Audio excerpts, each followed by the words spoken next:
Next up, and for positive energy districts, very crucially, we have renewable generation. Renewable generation specifies how much energy the district can produce locally from renewable sources. In our tool, this is predominantly modeled by the use of photovoltaics, meaning converting solar radiation into electricity. For this, we have predefined a number of profiles, production profiles, that can be selected with these 5 input fields here. The only thing that is necessary to be specified in the tool is the amount of area that is covered with photovoltaic panels in various configurations. We defined 5 different configurations here, 3 different configurations for photovoltaic systems mounted on roofs, and 2 systems mounted on south-facing facades.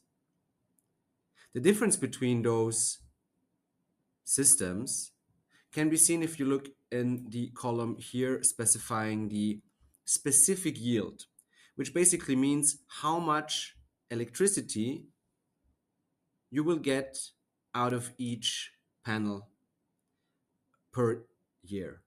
So the unit here is actually the amount of energy in kilowatt hours, direct current, per installed capacity of kilowatt peak.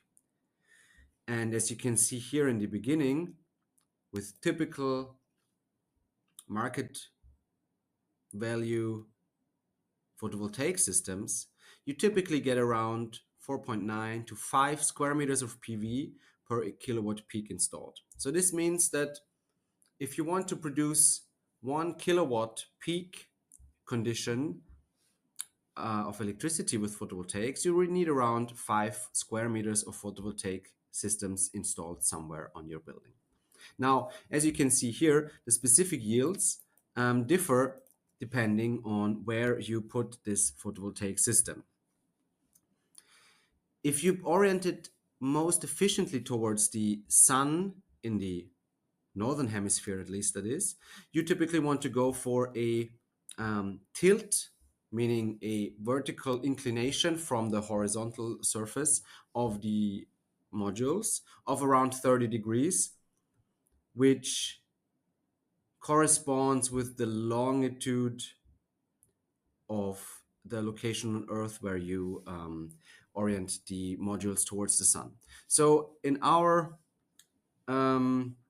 hemisphere in, not longitudes, latitude, sorry. So in our latitude, this typically comes down to 30 degrees, which means that you get the most electricity out of each photovoltaic surface that you install. However, this comes at a price, because when you do this, the amount of roof areas that you can actually use for photovoltaic generation gets reduced, because in between each of the rows of south-facing PV modules, you need to place a gap so that each row of modules don't shade the next and take sunlight away from the next row. So there's actually quite a big gap that is at least as large as the PV modules themselves, typically even 1.5 or 2 times the depth of the rows you need to put in gaps. So this reduces the total amount of PV areas that you can put on the roof area. But the specific yield per PV area is maximized. These values are here for the weather of Vienna or Bratislava.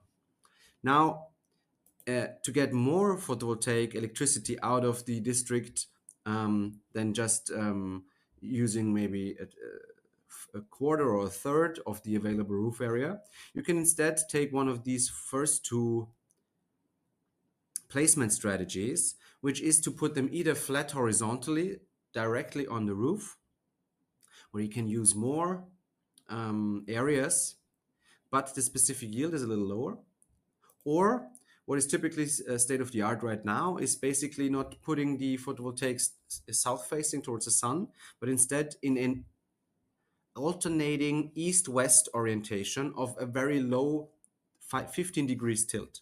So they lay almost horizontally on the ground, but are tilted slightly upwards to 15 degrees, which helps with removing rain, dirt, snow, etc., which can starts to slide off at 10 to 15 degrees. You can increase the amount of areas available, because you can imagine that the roof area is getting slightly folded, which can be used to put photovoltaic on there.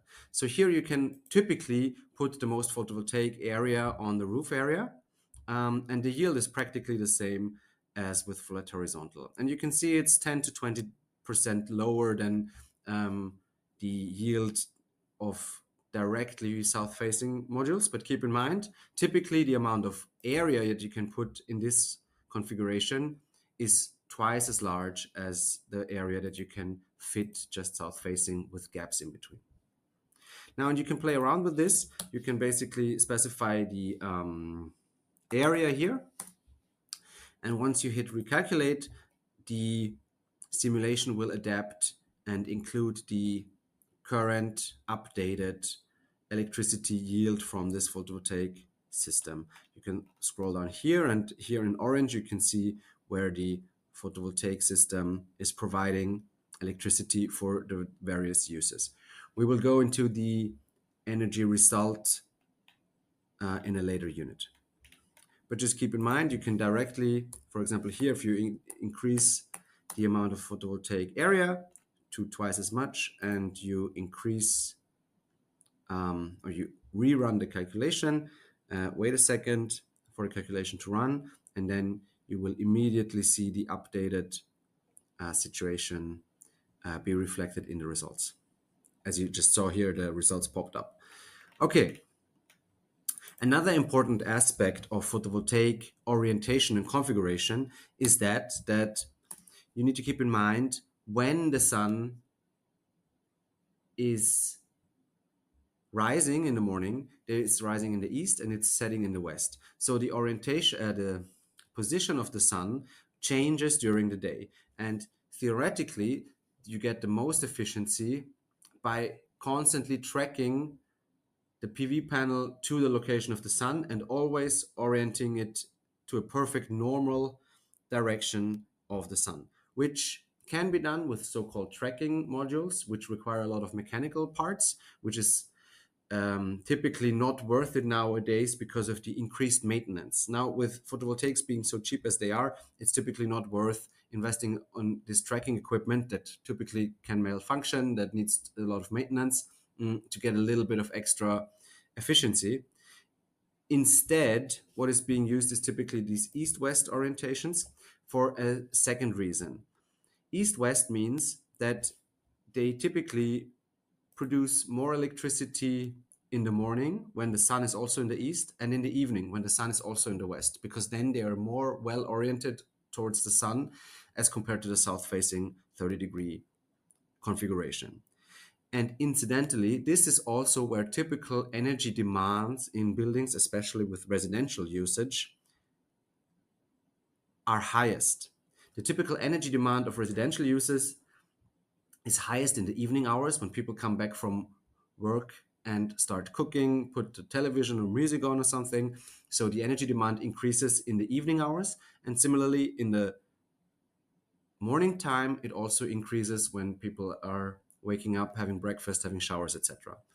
Now, this is typically the time where you need the electricity demand. So it's actually more advantageous to sacrifice a little bit of specific yield and efficiency for a better alignment with the temporal energy demand, meaning the PV generation better matches the times where the energy is actually required. And this can be very advantageous because the energy used from electricity directly in the building is typically much cheaper than selling the energy produced in the summertime or in the lunchtime, say, where it's not needed in the building itself, selling it to the grid operator and buying the electricity back in the evening is more costly.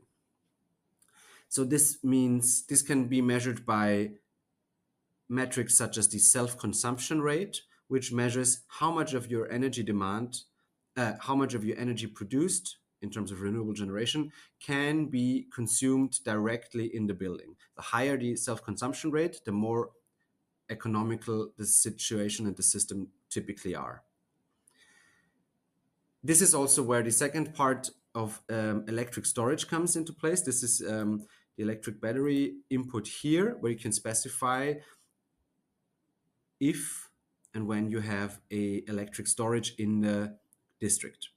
This is relatively simply just specified by the size of the electric storage in kilowatt hours.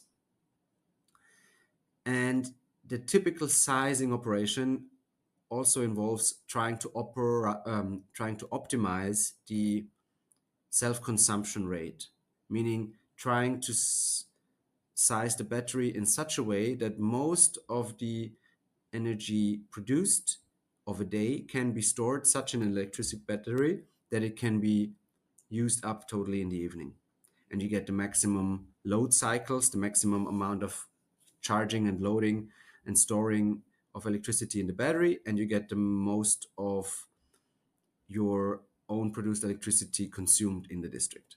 So a good rule of thumb is here to start with a similar sized battery as you have kilowatt peak installed photovoltaic power. So for example, here if I put 1,000 square meters of PV, then I have around 250 kilowatt peaks by dividing 1,000 through 5 square meters. You get the kilowatt peak, so that's roughly 250. So for 1,000 square meter PV, a good starting point for sizing the battery would be something around 250 kilowatt hours. Keep in mind, though, that the storage of renewable energy within the district is not something that directly influences the energy balance of the district. So in terms of the positive energy district assessment, which is the main part of this tool, it actually has no significant impact on that, because in terms of assessment, it just assesses how much renewable energy is produced and not whether this energy is produced by the district itself or is being exported and used somewhere else. So you will not see any significant impact of the electric battery on the energy balance, the primary energy balance, which is the main assessment category, but you will see differences in how much energy can be used directly for some things like the usual plug loads and the energy system of the building. And you will see these PV excess, meaning how much photovoltaic will be exported into the grid as excess energy that can be used in the district. This will vary depending on the district energy storage in terms of the battery.